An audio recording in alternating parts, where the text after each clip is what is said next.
Embrace the power within yourself to assert your presence with grace and clarity. Imagine releasing the need to seek permission for your actions or words.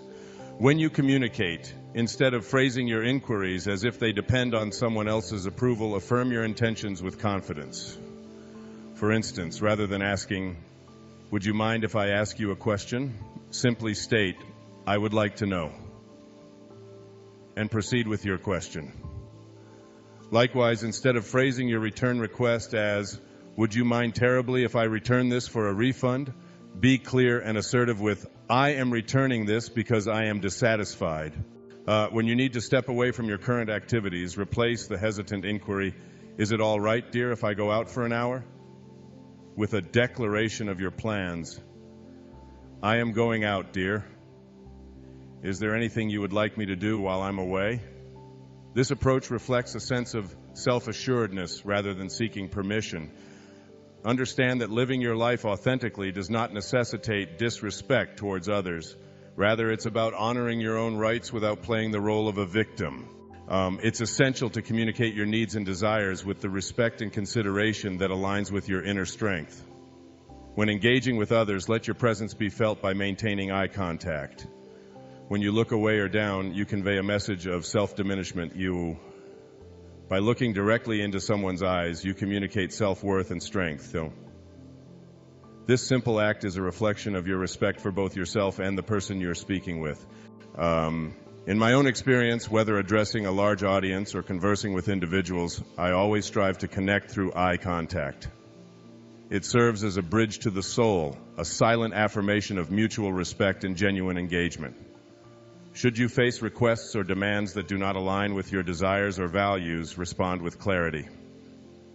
Decline with a straightforward no rather than a hesitant or circumlocutory explanation. In doing so, you honor your own path while maintaining your integrity. Two simple letters, N-O. Right off the top, "No, I'm not interested in that," and "Oh, thank you for considering me." When they come back with all the reasons why you should be doing what they think you should do, your response is, "I guess you just didn't hear what I said. Perhaps you didn't hear me when I said that I didn't want to do that." Never veer from that stance. It becomes like a wonderful game that you're playing. You know their game plan is to get you to do something you don't want to do or to loan money when you don't want to loan it. All you have to do is just stay on course, just stay on course. And lo and behold, after a while, they stop. All of that kind of stuff stops because you were emphatic enough at the beginning to simply say no. If you're a non-smoker and others are smoking around you and you feel that they're violating your right to have your lungs free from their noxious smoke, test yourself. Give yourself an opportunity to test your operating from strength behavior. Don't sit there and inhale smoke for an entire evening. In fact, that's one of the reasons why it's become less fashionable for people to smoke and why fewer and fewer people are doing it, which is wonderful. Victims, it doesn't have to be that way any longer.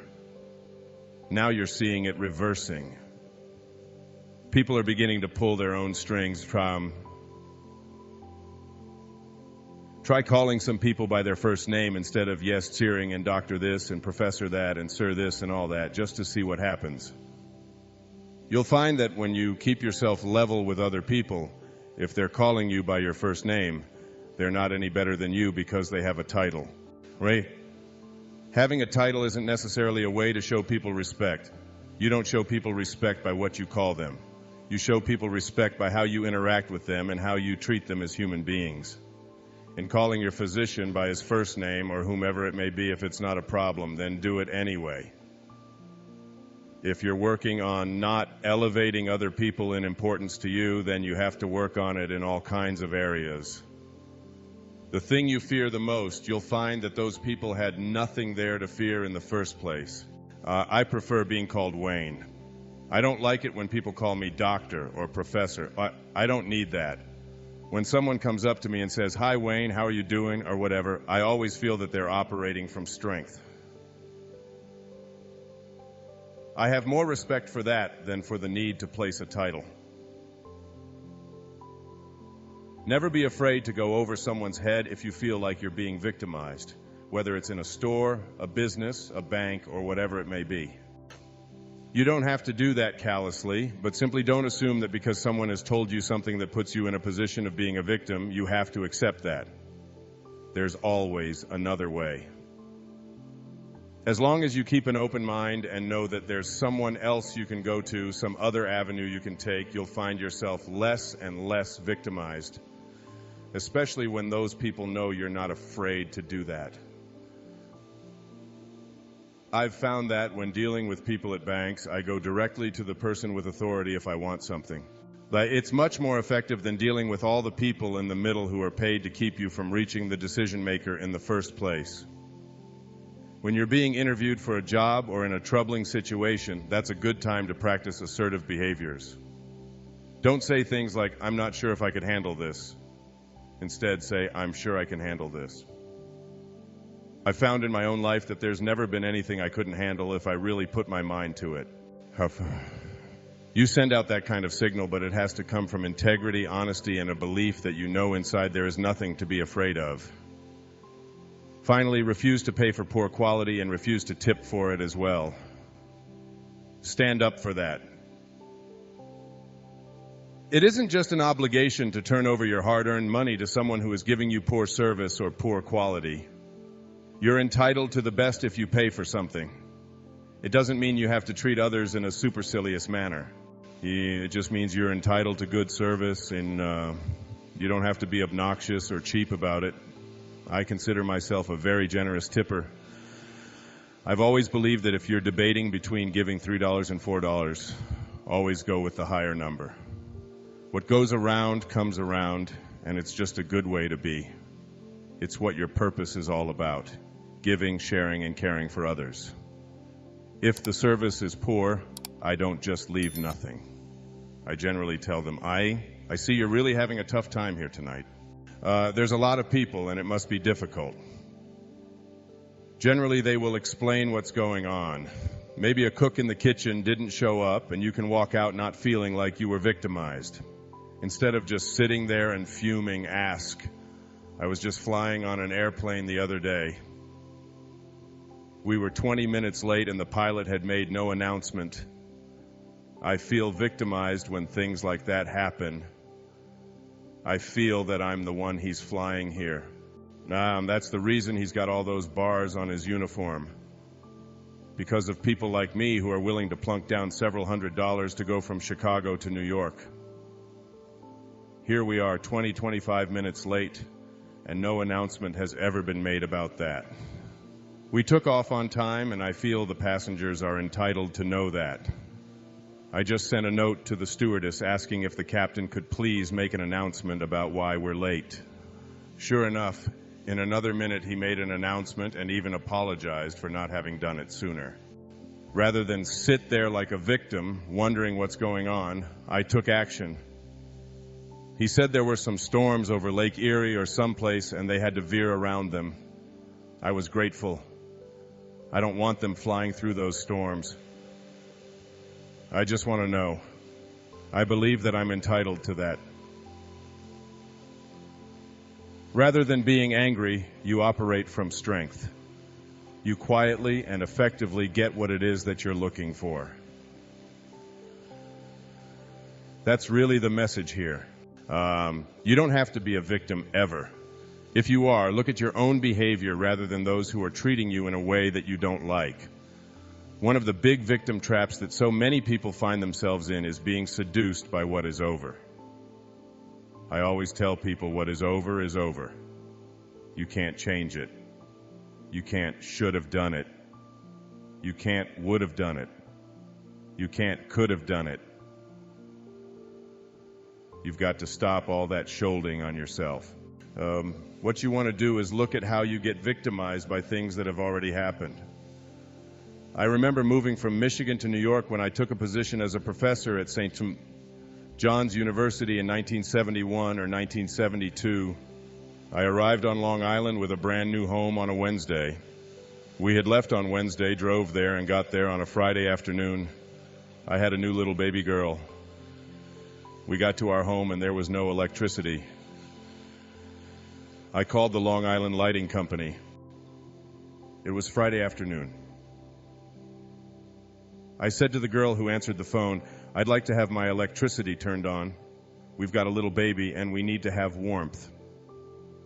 It was in October. She said, "I'm sorry, sir, you should have called on Wednesday." I put my finger up and down on the phone real hard about 3 or 4 times. I said, "Excuse me, is this Earth?" She said, "Of course it's Earth." "Well, what are you talking about? This is Lilco." When I said, "Well, on Earth where I've lived for the last 31 years, you can never should have called on Wednesday on Friday. You can't do that on our planet." She said, "What? Can you go through that one more time?" And I said, "Real easy. On Earth, you can never should have called on Wednesday on Friday. Or so you can't do that. It's Friday or so. I can't should have called on Wednesday." She said, "I think you better talk to my supervisor."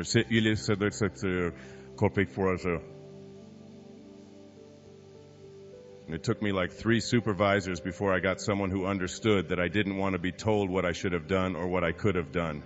I wanted my electricity turned on. I kept it very light and amusing. Sure enough, someone was sent out that afternoon and I had my electricity turned on. Now I can call next Wednesday, but I can't should have called on Wednesday. Well, you can't should have called or should have done anything. Everything that you did in your life up until this moment is over. It's done. It had to happen in order for you to get to the next level. Accept that. Don't allow yourself to be victimized by things that you can't change or things that are over. Your parents were the parents that they were, and your parents did what they knew how to do given the conditions of their life. They didn't do it good. They didn't do it bad. They weren't right. They weren't wrong. They just were who they were. They did what they knew how to do. If what they knew how to do didn't fit in with what you think they should have been doing, then learn from it. So grow from it. Don't be full of anger and hatred for them. That's the biggest victim trap you can get into. Being mad at somebody for what they did 25 years ago. Besides, they're a different person today anyway and probably wouldn't do it that way at all. Look at everything that you find yourself upset about, manipulated by, or controlled by, and change all of that. Shift it around. Shift it around to a new kind of consciousness. That consciousness is, I can't change what's over. I can't. Why, all of the things that you did in your past and all of the shoulds that people are imposing on you are things that you're going to have to watch out for. One of the big victim traps people are going to use is they're going to tell you what you should have done. If only you would have listened to me. If only you would have done it before. If only you would have done things the way I said. When anybody ever does that, it sends off a signal in me.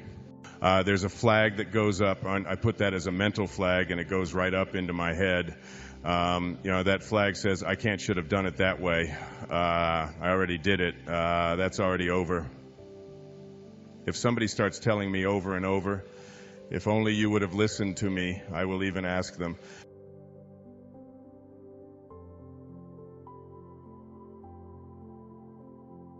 To shift the guilt you've chosen to feel, say instead, I'm going to shift that to, how can I learn from this? What's the lesson in this?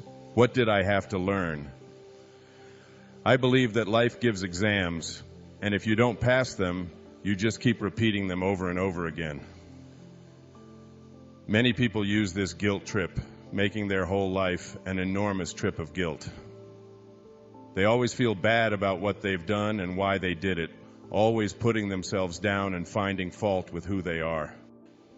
They always reject themselves because they didn't perform to somebody else's expectations or didn't do things the way they were supposed to do them. Guilt plays a big role in people's lives. It plays a role in our culture. We are all very susceptible to it. I'd like to review a couple of strategies for getting rid of guilt. First, begin to review the past as something that can never be changed. It's very important to recognize it's over. Feeling guilty isn't going to change the past, nor will it make you a better person now. If we lived in a society or culture where feeling bad about what happened in the past would change it, I would advocate for guilt. If feeling guilty about the outcome of the Peloponnesian War could change it, then it might make sense. But of course, it won't change anything. This morning is just as over as the Peloponnesian War, and feeling guilty about what happened this morning makes as much sense as feeling guilty about the outcome of the Peloponnesian War. It isn't going to change the outcome at all. Instead of focusing on things that are not going to change the outcome, focus on how you can change the future outcome. Guilt keeps you from changing the outcome in the future. You have to understand that guilt, like everything else in your life, transpires now in this moment. Instead of feeling guilty in this moment, ask yourself what you could be doing otherwise. The big payoff for guilt is that it keeps you from doing something about it. That's why I call guilt a useless emotion. It keeps you hung up on the past in the present, which is all you have. If you use up your present being hung up on the past, you can't use your present to do something constructive now. It's a very useful technique emotionally for people to employ to keep themselves from taking risks, trying new things, and moving on in their life. Ask yourself what you're avoiding in the present. Instead of feeling guilty right now, ask what you could be doing. Begin to accept certain things about yourself as who you are. If your parents, boss, spouse, or someone else doesn't like something you've done, instead of feeling guilty about it, say, "This is who I am. These are the choices I make." If someone doesn't like it, whether it's a relative or not, this is still who you are.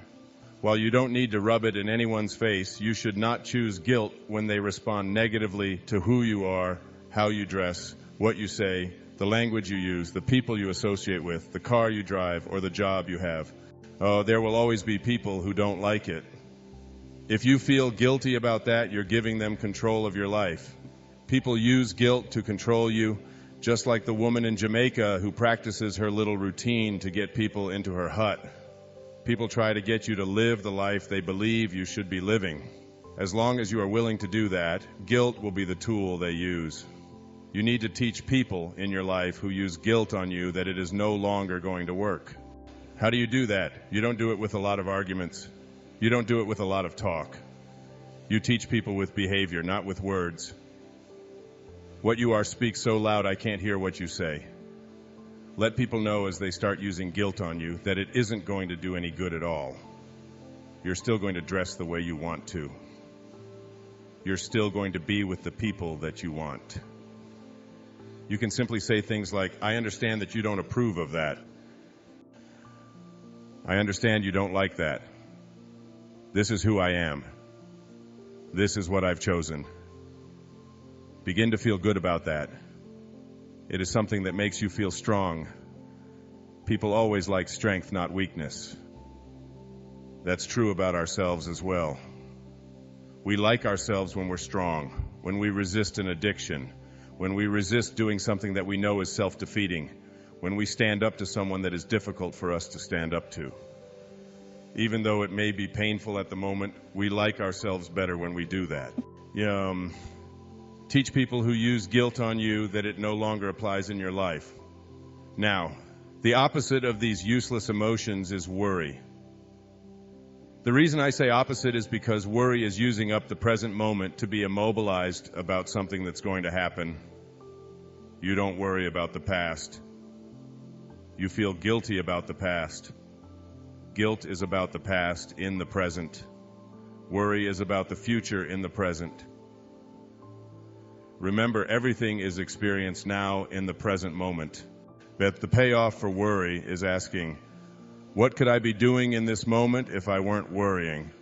Then you say, my worry is keeping me from doing these things, taking this action, changing this behavior, moving on in a new direction, getting out of that relationship.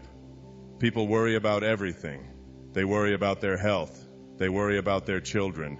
They worry about dying. They worry about their job and the economy. They worry about having a heart attack and security. They worry about everybody else's happiness. They worry about whether they are doing the right thing and the prices. They worry about whether the economy is going to collapse, accidents, and what other people think about them. They worry about their weight, their money, their car breaking down, and their bills.